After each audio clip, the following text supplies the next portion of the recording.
بسم اللہ الرحمن الرحیم۔ ایک دفعہ حضرت جبرائیل علیہ السلام نبی کریم صلی اللہ علیہ وآلہ وسلم کی خدمت میں حاضر ہوئے۔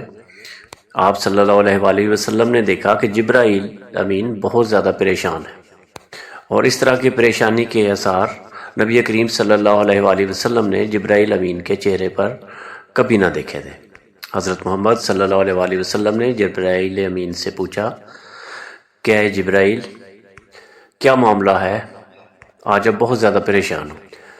جبرائیل امین نے فرمایا کہ میں اللہ تعالیٰ کے حکم سے جہنم کا نظارہ کر کے آیا ہوں۔ نبی کریم صلی اللہ علیہ وآلہ وسلم نے فرمایا کہ آپ جہنم کا نظارہ کر کے آئے ہیں تو مجھے بھی بتائیے کہ آپ نے کیا دیکھا۔ جبرائیل علیہ السلام نے فرمایا کہ جہنم کے کل 7 درجے ہیں۔ سب سے نچلے یعنی 7ویں درجے میں منافقین کو ڈالا جائے گا، اس کے بعد 6 درجے میں مشرک لوگوں کو ڈالا جائے گا، اور اسی طرح 5ویں درجے میں سورج اور چاند کی پوجا کرنے والے لوگوں کو ڈالا جائے گا، جبکہ جہنم کے 4تھے درجے میں آتش پرستوں کو ڈالا جائے گا جو آگ کی پوجا کرتے ہیں۔ اسی طرح 3رے درجے میں یہود کو ڈالا جائے گا، 2 درجے میں عیسائیوں کو ڈالا جائے گا۔ یہ کہہ کر جبریل امین خاموش ہو گئے۔ آپ صلی اللہ علیہ وآلہ وسلم نے فرمایا اے جبرائیل، اب خاموش کیوں ہو گئے ہو؟ یہ بتاؤ کہ جہنم کے پہلے درجے میں کس کو ڈالا جائے گا؟ جبرائیل امین نے فرمایا کہ جہنم میں پہلے درجے میں امت مسلمہ کے گناہ گار لوگوں کو ڈالا جائے گا۔ جب یہ بات نبی کریم صلی اللہ علیہ وآلہ وسلم نے سنی تو بے حد غمگین ہو گئے۔ آپ رات دن روتے رہتے، نماز پڑھنے کے بعد اپنے حجرے میں تشریف لے جاتے، اندر سے دروازہ بند کر کے اللہ تعالیٰ کے حضور اپنی امت کے لیے دعائیں مانگتے، اور اسی طرح 3 دن گزر گئے کہ نبی کریم صلی اللہ علیہ وآلہ وسلم اپنے گھر تشریف نہ لے گئے بلکہ حجرے میں ہی 3 دن گزار دیے۔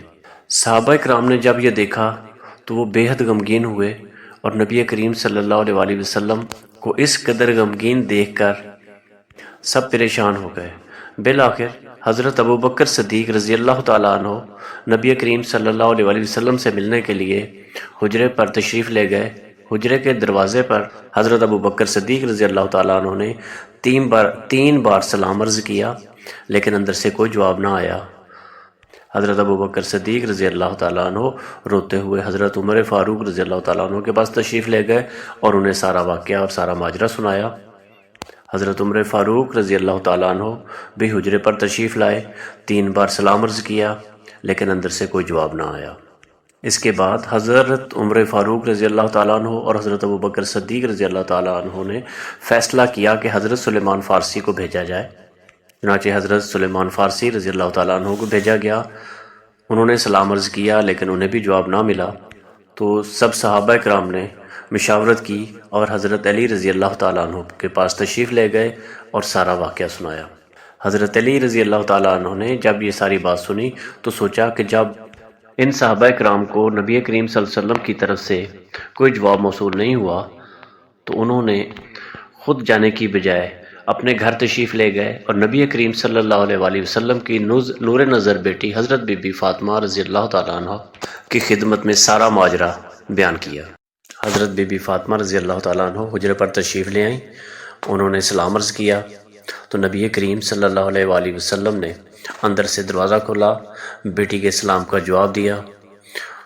نبی کریم صلی اللہ علیہ وآلہ وسلم کو بہت زیادہ پریشان دیکھ کر حضرت بی بی فاطمہ رضی اللہ تعالیٰ عنہ نے وجہ پوچھی تو آپ صلی اللہ علیہ وآلہ وسلم نے حضرت جبرائیل امین کا یہ سارا واقعہ اور دوزخ کا بیان فرمایا، اور یہ بتایا کہ جہنم کے پہلے درجے میں امت مسلمہ کے گناہ گار لوگوں کو ڈالا جائے گا، اور یہ کہہ کر آپ صلی اللہ علیہ وآلہ وسلم دوبارہ سجدے میں چلے گئے اور رو رو کر اللہ تعالیٰ کے حضور دعائیں مانگنے لگے، یا اللہ میری امت، میری امت، یا اللہ میری امت کے گناہ گار لوگ، یا اللہ ان سب کو بخش دے۔ آپ کافی دیر تک اسی کیفیت میں رہے۔ اس کے بعد پھر اللہ تعالیٰ کی طرف سے پیغام آیا، وَلَا سَوْفَ يُعْطِيكَ رَبُّكَ فَتَرْضَىٰ، اے میرے محبوب غم نہ کر، میں تجھ کو اتنا کچھ عطا کروں گا کہ تو خوش ہو جائے گا۔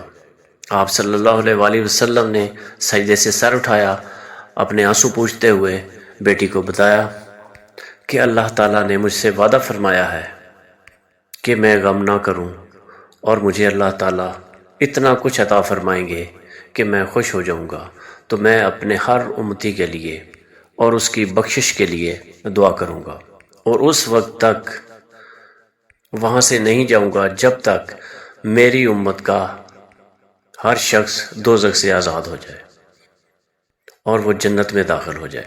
اس واقعے میں مسلمانوں کے لیے ایک بہت بڑا سبق ہے کہ نبی کریم صلی اللہ علیہ وآلہ وسلم کی ذات اقدس اپنے مسلمانوں کے لیے یا اپنے امتی لوگوں کے لیے اور امتی گناہ گاروں کے لیے کس قدر غمگین اور پریشان رہے، اور ان کی بخشش کی اس وقت تک دعائیں مانگتے رہے جب تک اللہ تعالیٰ کی طرف سے پیغام موصول نہ ہوا۔ اور دوسری طرف ہم ہیں، کیا ہم اس چیز کا حق ادا کر رہے ہیں؟ کیا ہم بھی نبی کریم صلی اللہ علیہ وآلہ وسلم کی ذات اقدس کو اتنا زیادہ یاد کرتے ہیں جتنا نبی کریم صلی اللہ علیہ وآلہ وسلم نے اپنی امت کو یاد کیا؟